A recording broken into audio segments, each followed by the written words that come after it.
Good morning, everyone. Good morning. As was mentioned, this is sort of an opportunity for Matt and I to connect last year's keynote to this year's. So for many of you, I believe, were here last year, but I want to sort of repeat some of the things I said as a way for all of us to understand the challenge that I sort of issued last year at PDF Days 2016 and how the association has taken up that challenge over the last year. And Matt will get into the details. So last year, I talked about the fact that Adobe had been out talking to our customers, not about our products, not about Acrobat and Reader and such, but about PDF. And we've been doing it for a couple of years already. We've done it again over the last year. And really trying to understand what it was about PDF, the file format, the technology, the use cases that our users liked and didn't like, and how it was holding up. For those of you who are not aware, PDF is 25 years old at this point, and that's pretty good. I mean, we talked last year about the numbers, trillions of documents out there, all of the use cases, number of files that exist, and it just continues to grow and grow, and that's wonderful. And it's also wonderful to see as many people in this room interested in PDF as there are. But it's not a panacea, it's not great.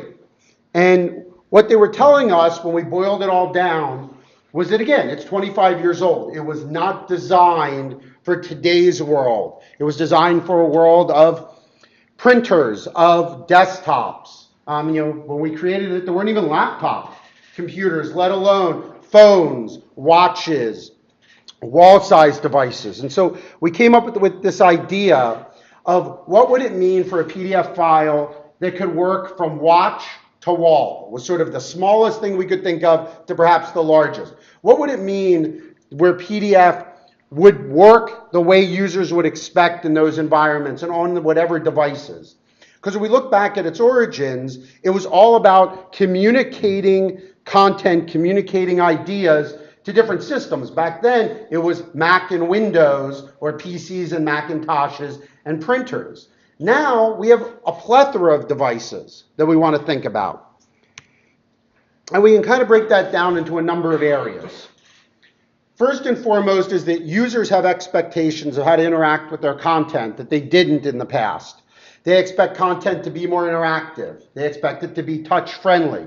They expect it to be responsive, to look a little different, to act a little different based on the devices that they're using it on.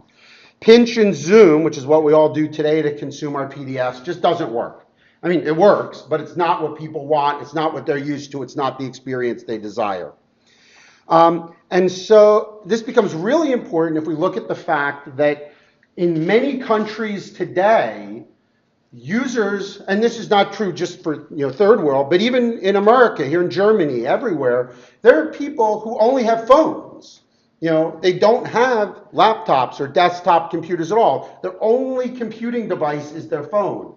And so they need to be able to access that material, but also to interact. They have to fill out government forms, fill out all sorts of documents, read things, produce things, and do it all on this small device. And we want to enable them to do that.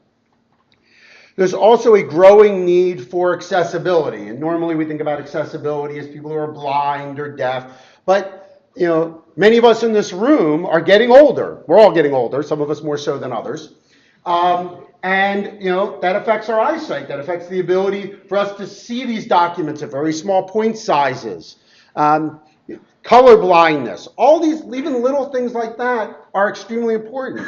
And those are things that in various parts of the world, we're seeing more and more lawsuits around it. And the fact that if people don't produce content that's accessible, they're in trouble. And so we want to be able to ensure that accessibility, the understanding, the semantic nature of content becomes more and more important with PDF. So we want to move from this original world of presentation, where it looked great on every device that you saw, to this idea that the content, the understanding, the semantics is there. And therefore, that information can be used to produce the best presentation for the device. And we're going to talk some more about this, obviously. And last but not least, not only is it about the semantic understanding of the content, but it's also about additional data. One of the biggest problems that you may hear is people talk about PDF as the place where data goes to die, or sometimes the Roach Motel of data. It goes in, it doesn't come out. This is a bad thing. If you make a spreadsheet, you make a PDF of a spreadsheet, it looks beautiful, but I can't get the data out. I can't get the formulas. I can't understand where all that information came from. Or if I have a graph or a table or a chart in a scientific publication, I want to understand where that information came from. What's the basis? What information came off the device that perhaps recorded it? And so we want to really push this idea of open data and PDF as the best container for that data. Now, we certainly could have solved this with other technologies, but the fact is, users know what PDF is, going back to this idea that there are trillions of these things out there. Every OS today has a PDF viewer. Every browser has a PDF viewer built in. Users know what it means. They understand what a PDF is. Maybe not technically, of course, but conceptually. So why go somewhere else? We don't need to look somewhere else. We have a great technology and a great foundation on which we can build. And you, everyone in this room and everyone else out there, build up this ecosystem. And we want to leverage this ecosystem to make it a reality. So at the end of my presentation last year, I challenged the association to solve this as a community. This is not a problem that any one company can solve. Adobe, Foxit, none of us can solve this individually. We needed to come together as a community to figure out what is the future. How do we take the PDF technology that we've built over the last 25 years and take it into the future and solve these problems for our users? And that's the challenge I posed to the association last year. And Matt, I think it's time you tell us what you've been up to. Thanks, Leonard. You give us a challenge, and of course, we've got to step up and try to take the challenge. So, let's fast forward to, when's a good time? How about today? Let's fast forward to right now. If I could fast forward to the future, I would, but if I had a time machine, I probably wouldn't be here. I'd be off doing something else. So how about right now? The PDF Association, we have been developing the next generation of PDF. We've been hosting the standards development process for the next generation of PDF. We have been crafting, researching market needs, market messaging, user wants, user desires.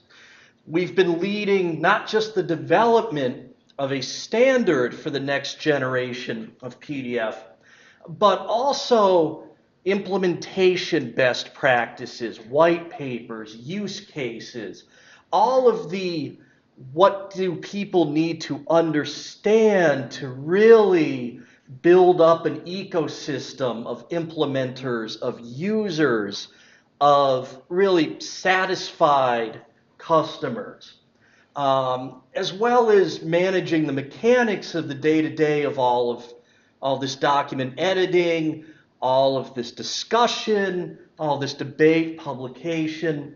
And we've been doing this with a commitment to openness and open participation for any PDF Association member. And we continue to be open, or we continue to be committed to this openness and equal participation for all our members. So the technical working group, the Next Generation PDF TWG, is where the nuts and bolts of standards development for Next Generation PDF has been taking place. We launched it in response to Leonard's challenge last year, the summer of 2016. And right now we have about 40 PDF Association member companies who are actively participating.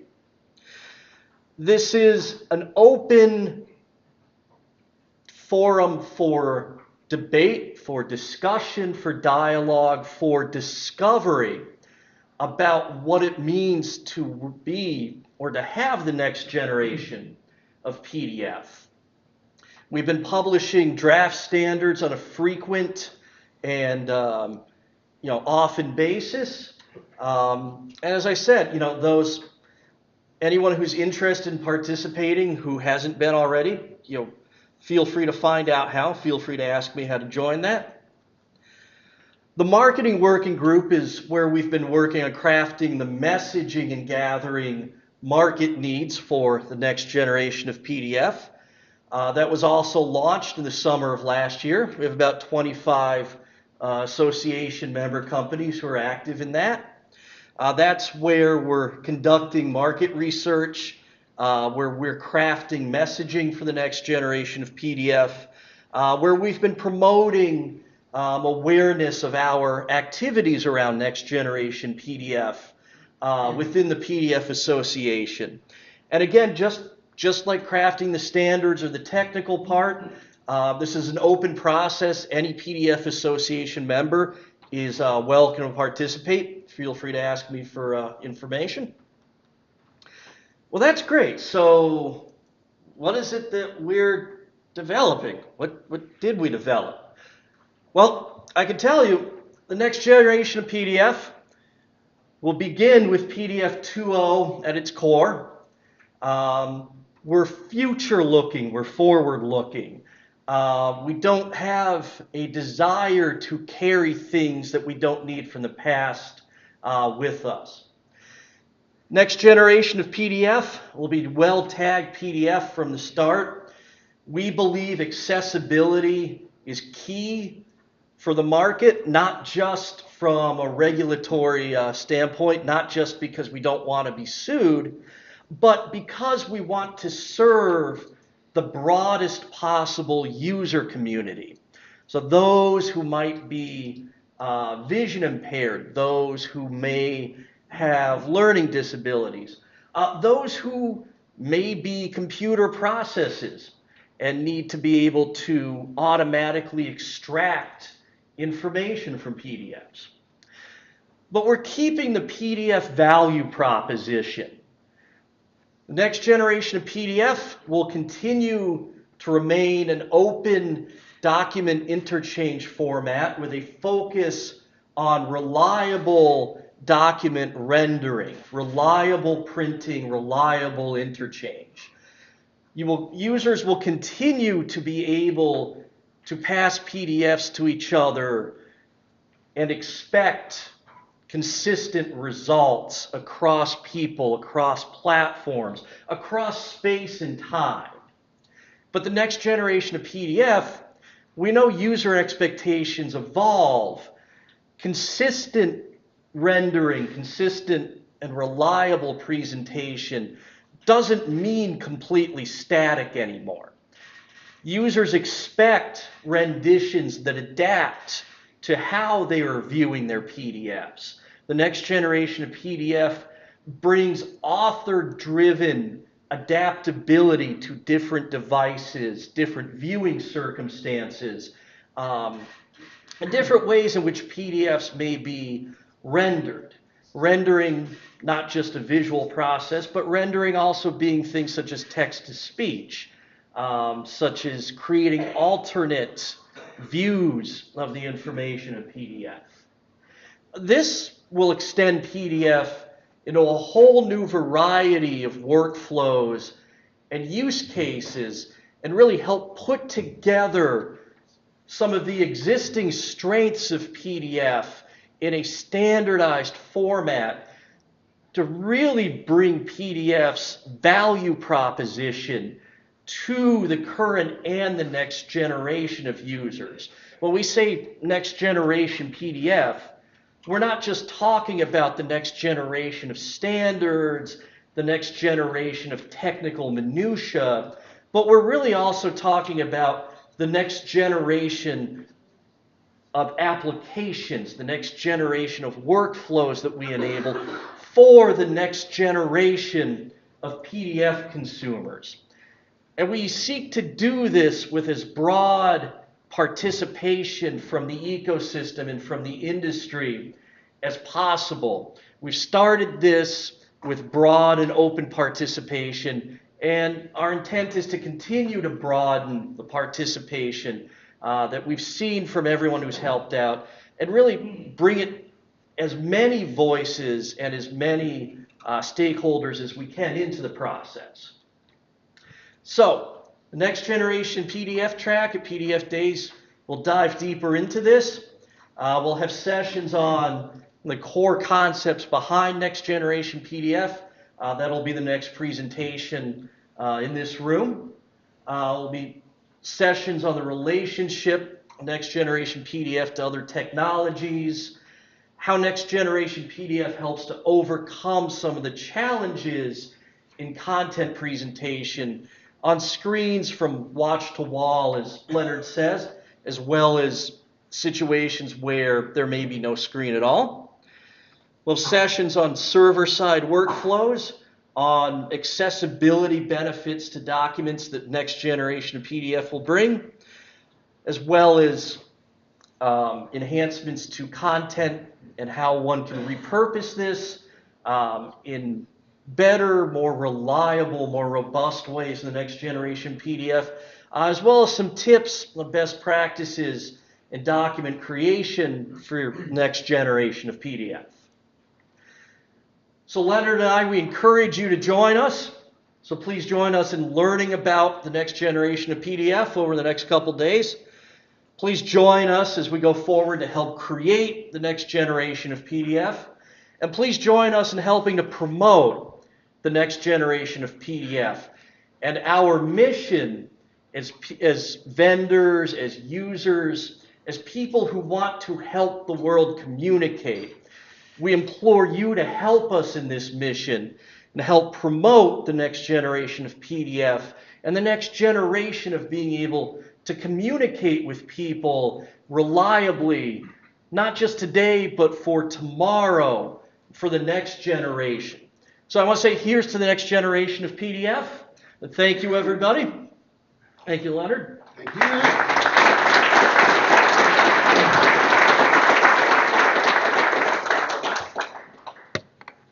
Yes, thank you for the introduction.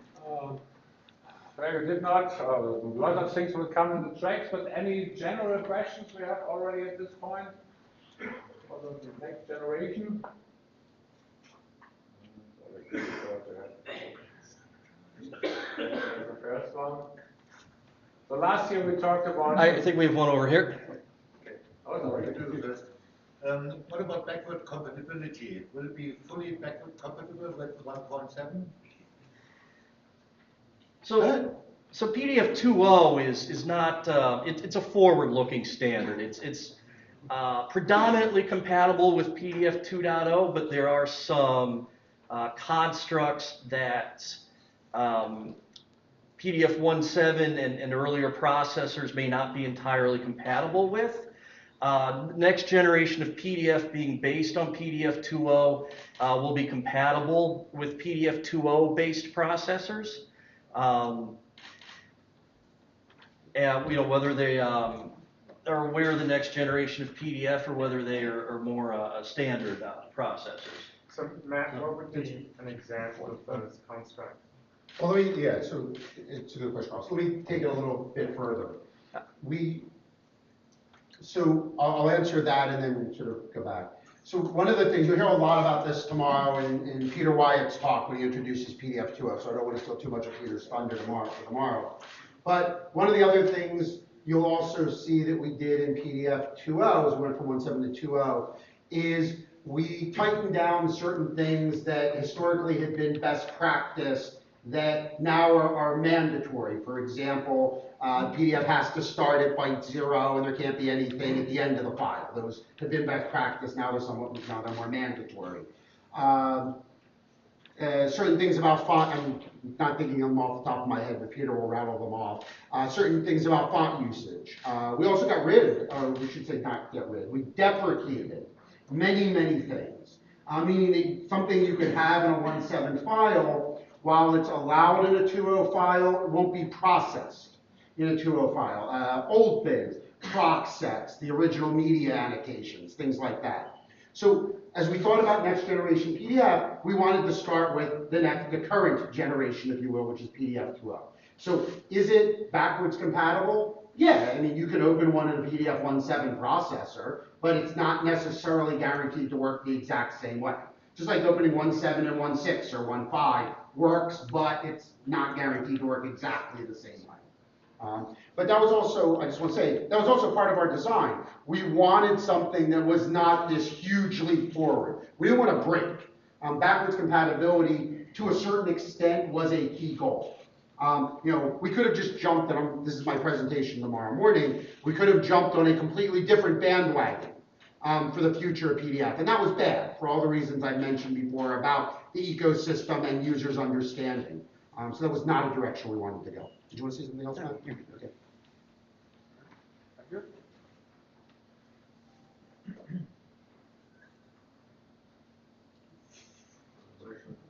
One more? Yep. Yeah. So how would you ensure the compliance with the 2.0 standard? In my industry, that would be like public sets of test cases or something where every vendor could, I don't know, validate the implementation. And in 1.7 or before, there were all these weird things people put in there which are not correct. And so is there any hope for that? Yes, in fact, actually, I think this is one of the first years we don't have a session on validation, do we? Yep, Normally we have at least 2 or 3 sessions on validation, because it's always a hot topic here at PDF Days. And yeah, I don't think we have any this year. If Duff is listening, he's falling down on the job. That's usually his charge. What you'll see, and if you haven't already heard, the association has been involved in collaboration with one of our partners, Global Graphics, in sponsoring some PDF 2.0 interoperability events. We just had one, I believe it was last week, 2 weeks ago in the UK, and there's one in June in the United States. And that's part of how we see, not only for the next generation PDF, but PDF 2.0 in general, to ensure a greater compatibility among vendors and among partners. Because unlike PDF of the past, which was admittedly an Adobe invention, and yes, we turned it over for standardization, but it was still stuff we came up with, and we were sort of still the gold standard, if you will. With PDF 2.0, it was developed from the beginning as a partnership with the world. Adobe was just one member. And in some cases, other people did much more than we did. And so this is why these interops become much more important, and test cases and all the other things you raised become much more significantly important, because there is no longer a gold standard, if you will, to point at. Everybody is on equal footing, as we all should be, within the community. And so we want to ensure that we all interoperate and we all work as expected. And so that's a big thing that we're going to be working on this year, with the interops being our first move, is the association. Thank you. At least Dietrich is talking about PDF-A validation. Do you also cover PDF validation in general tomorrow?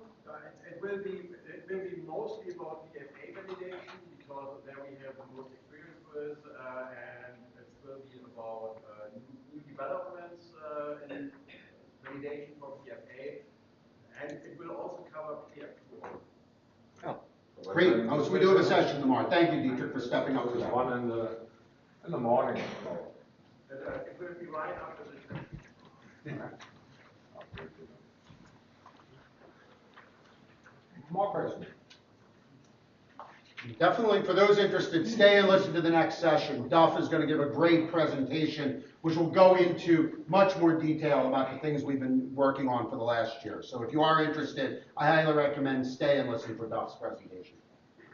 So last year, we repeat the number. I love this trillion number, which increased. So this was a question for the backward compatibility. So we obviously want to protect it. There's a lot of PDF. I love this. 2.5 trillion was the figure? Last year was around 2.5 trillion, yes. So it's certainly up from that this year. Yeah.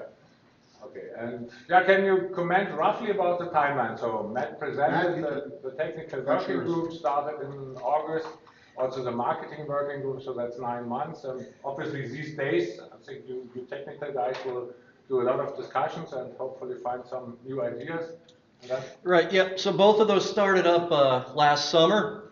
It's been certainly a lot of work. It's always a lot of work to get a good standard out and produced for the world. We continue to work on it to this day.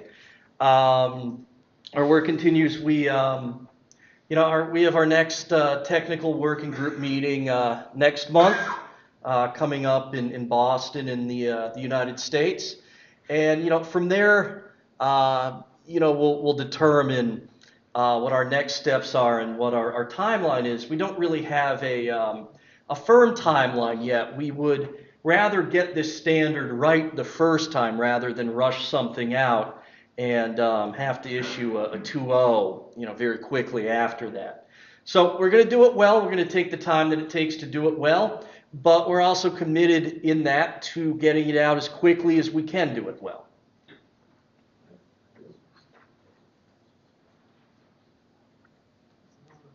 No more questions? Okay, then.